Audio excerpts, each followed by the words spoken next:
I grab my coffee and glance at the sleek glass windows of our small office. The morning sun paints streaks across my desk, but all I see is the list of tasks that never ends. Ravi, did you get the investor pitch deck ready? I ask, trying to hide the tremor in my voice.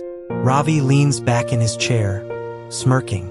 You mean the one that's going to make you famous or bankrupt? I chuckle, but it's forced. Famous, obviously. My fingers drum on the table, betraying my nerves. Emma walks in just then, her heels clicking against the hardwood. Morning, darling. You look tense, she says, brushing a strand of hair behind her ear. Just the usual startup chaos, I reply. You know how it is. Her smile is warm, but there's a flicker in her eyes I can't quite place. I know, she murmurs, leaning closer. But maybe you shouldn't push so hard today. Investors can wait, right? I shake my head. We can't wait. Every day counts. Later, Ms. Carter calls me from her office downtown. Your vision is bigger than you think, she says, her voice calm but firm. Don't let minor setbacks cloud it. I know, I whisper, staring at the skyline. Sometimes it feels like everything rides on me alone. You're not alone, she reminds me. You have Ravi. You have your drive. Trust it.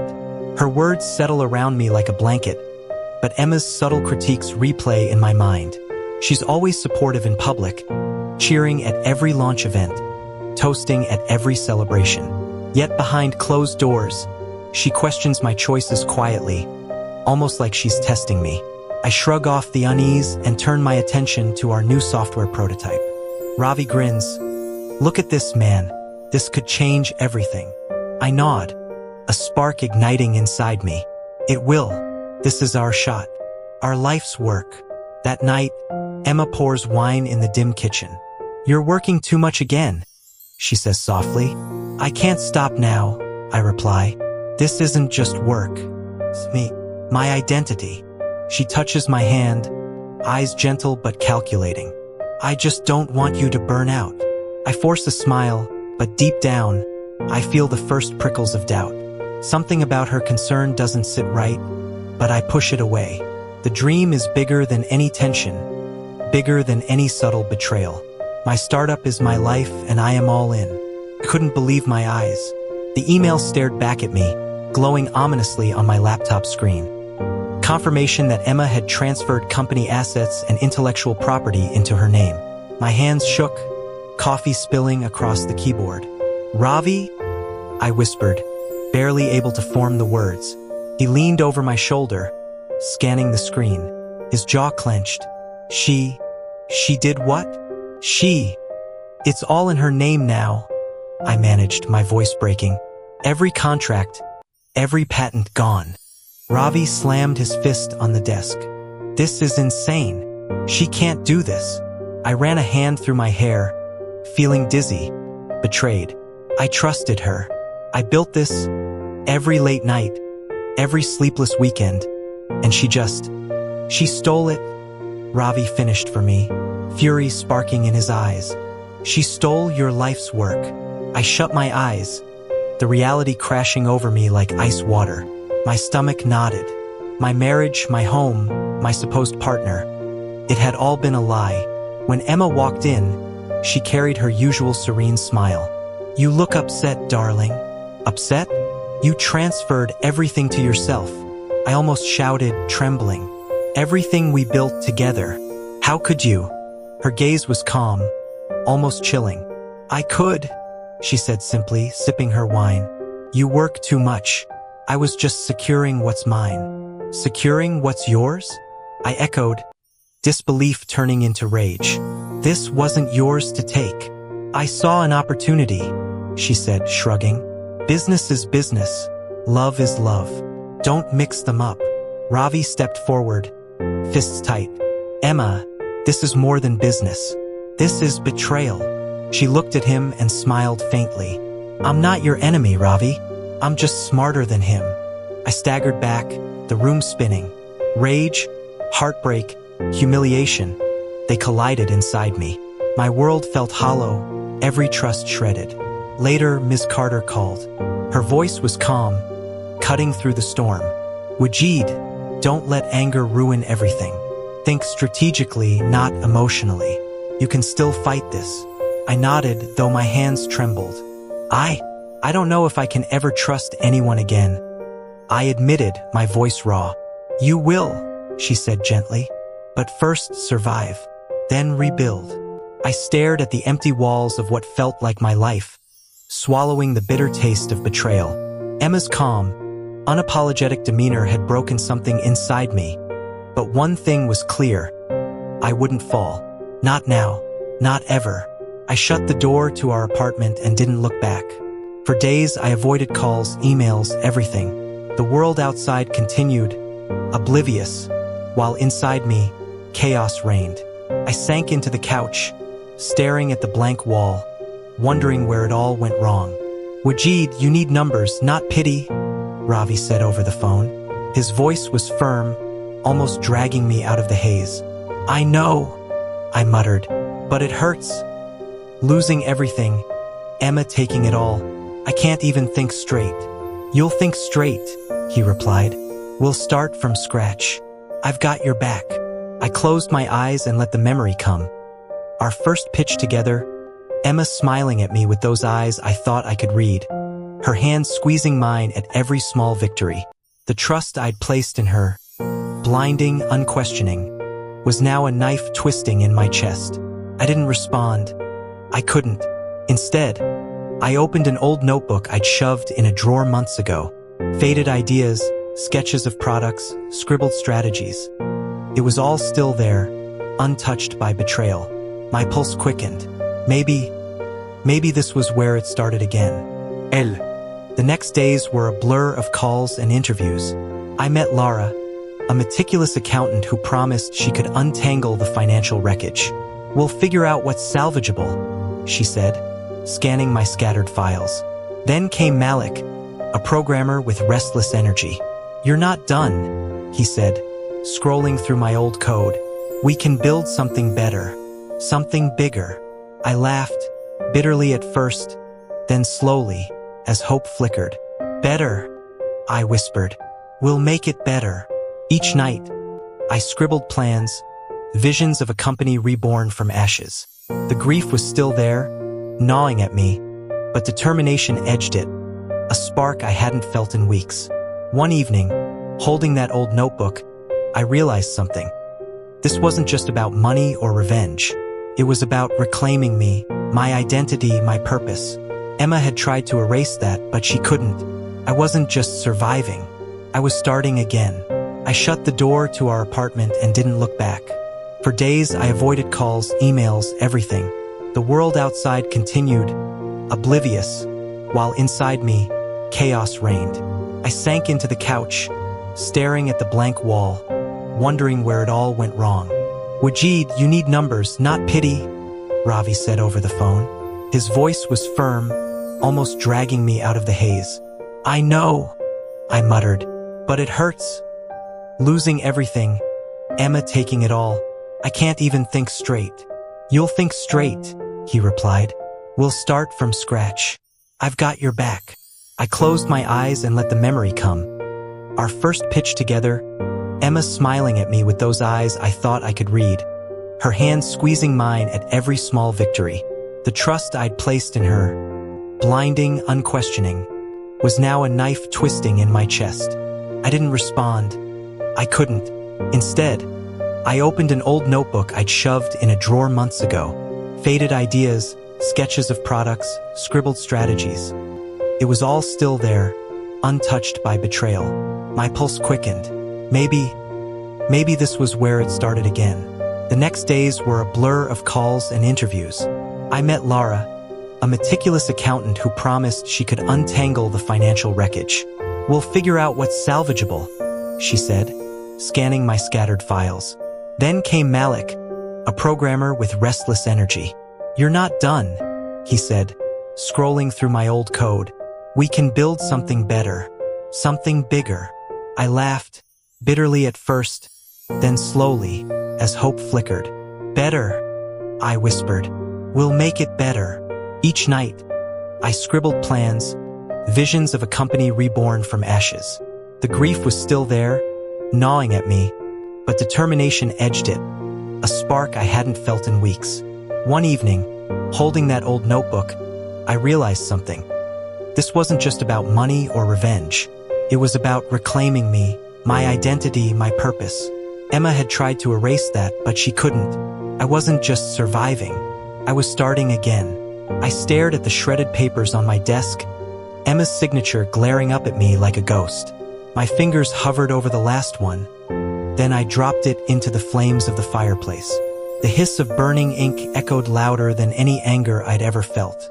Ravi leaned against the doorway, arms crossed. "So, you're really doing this? No calls, no confrontation. Just building again."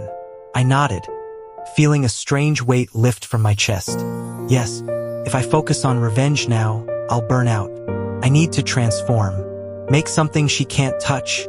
Something untouchable." "Untouchable, huh?" Ravi smirked. "I like the sound of that." I pulled out the old notebook, flipping to sketches and unfinished ideas.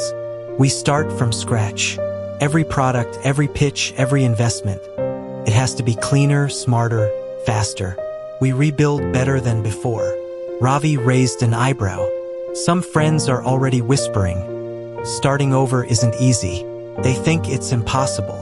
"I don't care what they think," I said firmly, voice rising. "Impossible is just another challenge." Emma took what she thought she could. Now it's my turn to create what she'll never reach. The fire crackled beside us, a symbolic reminder of what had burned behind me. The hurt was still there, gnawing quietly, but it no longer dictated my steps. Pain had transformed into fuel. "What about timelines?" Ravi asked, leaning over the notebook. "We need milestones, realistic targets." I smiled grimly. Month 1, product design. Month 2, prototypes. Month 3, investors. Every move calculated. No emotion, only strategy. Ravi nodded slowly, impressed. "You've changed. There's fire in your eyes, Wajid. But this feels different. Focused, cold, even." I shrugged. "Cold isn't bad. It's necessary. I loved too openly once. I let trust blind me. Not anymore." That night, I stood by the window, watching the city lights flicker. Each light felt like a challenge waiting to be met. Emma's betrayal had shattered my world, but it also revealed my true self. Resilient, determined, unstoppable. I whispered to the dark sky, almost like a vow. "I will rise.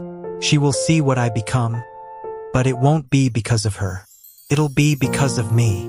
The office lights burned late into the night, casting long shadows across empty desks. I rubbed my eyes and stared at the code on my screen.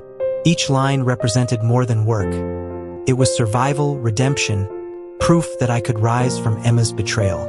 Ravi stretched in his chair. "Another all-nighter, huh?" I didn't answer immediately. "It has to be done," I muttered. "Every prototype, every pitch. It's got to be perfect. No shortcuts this time." "You're obsessive," he teased, but I could hear respect in his voice. I glanced at the stack of rejection emails.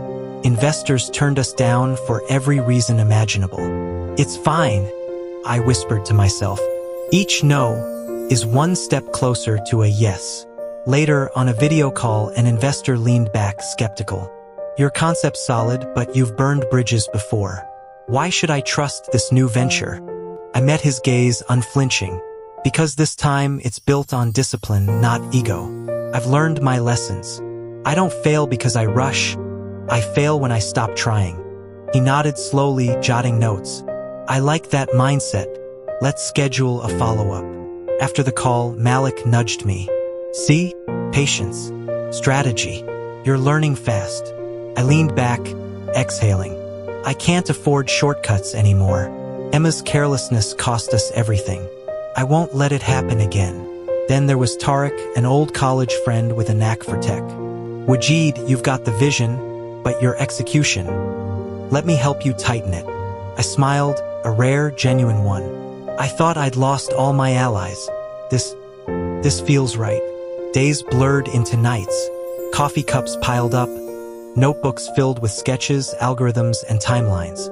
I celebrated each small victory, the first successful test, the investor's tentative approval, Malik cracking a stubborn code error. Through it all, I kept thinking of Emma, not out of longing, but as a reminder of why I couldn't fail. Her betrayal had been personal, but my response would be strategic. Silent, calculated. Late one evening, alone in the office, I whispered to the empty room. Every line of code, every sleepless night, I'm building more than a company. I'm building proof that I'm untouchable. The city outside slept, oblivious to the quiet war being waged in this small office. But inside I stared at the email on my screen and couldn't help but grin. A major client had signed with us. After months of relentless coding, pitching, and endless nights, the new startup was finally gaining traction. Ravi leaned over my shoulder, a wide grin spreading across his face. See? All that grinding in silence. It's paying off. I nodded, feeling the tension in my shoulders finally ease. It's not just the client, I said, scrolling through the press coverage. We're getting noticed. Investors are calling. People are finally seeing what we can do. Malik chuckled from across the desk. Look at you, Mr. Phoenix, rising from the ashes. I smirked, but pride was tinged with something sharper. Thoughts of Emma crept in. Her company had already started showing cracks. Mismanagement, missed deadlines, whispers of lost trust. The contrast was stark. My empire was built on discipline and integrity. Hers faltered on shortcuts and arrogance. I picked up my old notebook, flipping through the notes I'd almost abandoned in despair. Every idea I'd scribbled in the quiet moments of grief now carried life. Proof that resilience could outshine betrayal. Ravi nudged me. You're different now. There's fire in your eyes, but calm. Purpose. She can't touch this. I let the words sink in. She won't, I whispered. Not because I want revenge, but because I refuse to let her define me. Later that evening, I checked the headlines again. My startup's name was trending, paired with terms like innovative and reliable. I allowed myself a rare moment of satisfaction.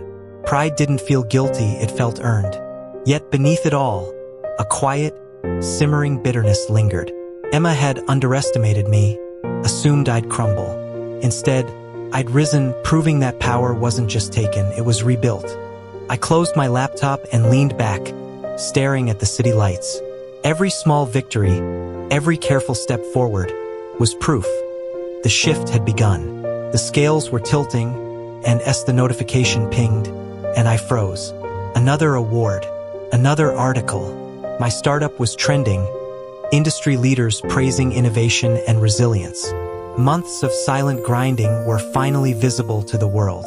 Ravi peeked over my shoulder, grinning. You're on every tech blog, man. People are noticing. Finally, I smiled faintly, pride mixing with a strange, cautious satisfaction. Yeah, finally. Then my phone buzzed. Emma. The name made my chest tighten. I stared at the screen, thumbs hovering. Her message was polite, almost rehearsed. Wajid, can we talk? I think we need to clear the air. I felt my stomach twist. Part of me wanted to slam the phone shut. Another part wanted to savor the moment, to make her realize that her empire was crumbling while mine thrived. Don't reply, Ravi said firmly. Let your work speak. That's your power now. I nodded, but my mind raced. Ms. Carter's voice came to me in a memory. Dignity outweighs revenge. Don't let emotion ruin strategy. I glanced at the news feed again. Emma's company was floundering. Missed deadlines, disgruntled clients, shrinking market share. Her logo stared back at me from an article about a failed launch.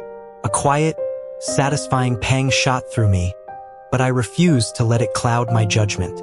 I leaned back, internal dialogue spinning. Do I confront her publicly, humiliate her like she did me? Or do I stay above it? Let success tell the story. Every fiber of my being whispered different answers. Finally, I texted her. 3 simple words. I'm moving forward. Ravi grinned. Perfect. No drama, just truth. That's stronger than any confrontation. Later that evening, alone in the office, I watched the city lights flicker. Recognition was sweet, but sweeter still was the knowledge that it had been earned. Not stolen, not manipulated. Karma had its place, but dignity had mine. I whispered to the empty room, almost like a vow. I won't just survive, I'll thrive, and the world will notice whether she does or not. The meeting room was quiet, the tension thick, but I felt no fear, only focus. Charts, contracts, and projections lay before me. A roadmap to reclaiming what Emma had tried to steal. Ravi leaned over the table, whispering, "This is it, everything we've worked for." I nodded, flipping through the final documents. Mergers, strategic partnerships, buyouts. Step by step, her company will fold under weight we control. This isn't about cruelty, it's about justice and reclaiming my life. Hours later, the calls started. Investors agreeing to terms, partners signing deals. The plan moved faster than I imagined. Then, a call I dreaded and anticipated at once. Emma. Her voice trembled on the other line. "Wajid, I didn't see this coming. How did you?"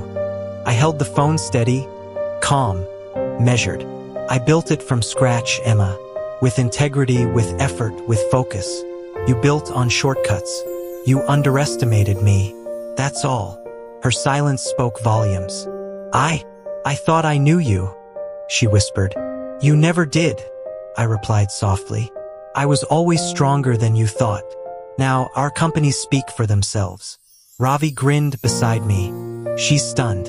I've never seen her this speechless. "I know," I said, letting a quiet smile slip through. "And it's enough. I don't need to say more. The results are clear." Later, Malik high-fived me as the final merger was confirmed. "You did it, Wajid. Every late night, every sacrifice worth it." I leaned back, exhausted but fulfilled. "It wasn't just me," I said. "Ravi, Malik, Lara, everyone who stood by me. We did it together. But yes, it's finally done."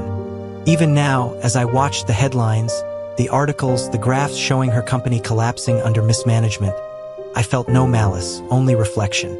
Betrayal had been painful, but perseverance, strategy, and integrity had turned that pain into something larger than revenge. I set the phone down and gazed out the window. The city lights sparkled, indifferent, yet somehow celebratory.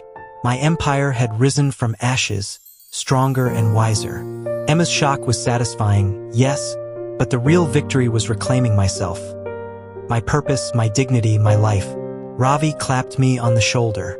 "To the empire, boss." I smiled, the weight of months lifting, finally allowing pride, gratitude, and quiet triumph to settle. "To the empire," I echoed. I sat at my desk, the city lights casting long shadows across the room, and held the old notebook that had started it all. The pages were worn, edges frayed, but every word reminded me of who I had been and who I had become. Ravi leaned against the doorway, coffee in hand. "You look different," he said, "calmer but stronger, like you've been through fire and came out unburned." I smiled faintly, tracing a sketch of an old idea. "I have been through fire," I admitted. "Emma's betrayal, losing everything. It changed me, but not into someone bitter. I learned patience, strategy, self-respect." Malik walked in, excitement in his eyes. "The press is calling again. They want your story. Everyone's talking about how you rebuilt from nothing." I shook my head. "Let them talk. I'm not looking for recognition anymore. The empire, the awards, they're just signs I stayed true to myself." Memories of Emma flickered in my mind. The calm smile while transferring assets, the whispered lies, the empty promises. Once I might have raged, demanded revenge. Now I felt only reflection. She had her path, I had mine, and my path was full of life, purpose, and loyalty. Miss Carter's words echoed in my head. "Resilience isn't about defeating others. It's about mastering yourself." I nodded silently, realizing how far I had come.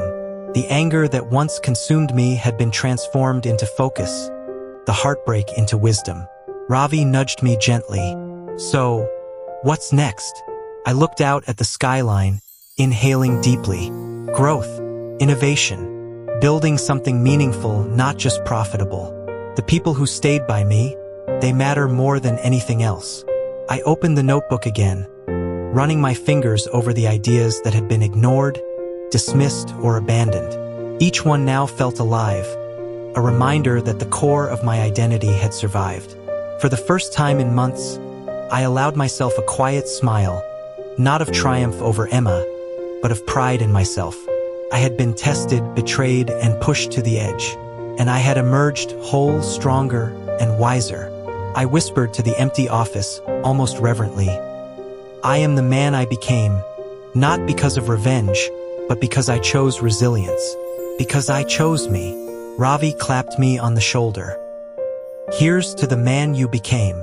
I closed the notebook, letting its weight remind me of the journey, the pain, and the growth. Outside, the city thrummed with life, and I felt ready for everything. I watched the sun rise over the city skyline, a quiet reminder that each day was a chance to build, not dwell. My office hummed with energy, Ravi coordinating partnerships, Malik fine-tuning code, Lara reviewing the latest finances. Together, we were more than a team. We were a family rebuilt from trust, loyalty, and shared vision. Ravi glanced at me, grinning. Another record quarter, boss. Feels like nothing can stop us now. I smiled, feeling a calm pride. Nothing except ourselves, I said. And we've learned to avoid that trap.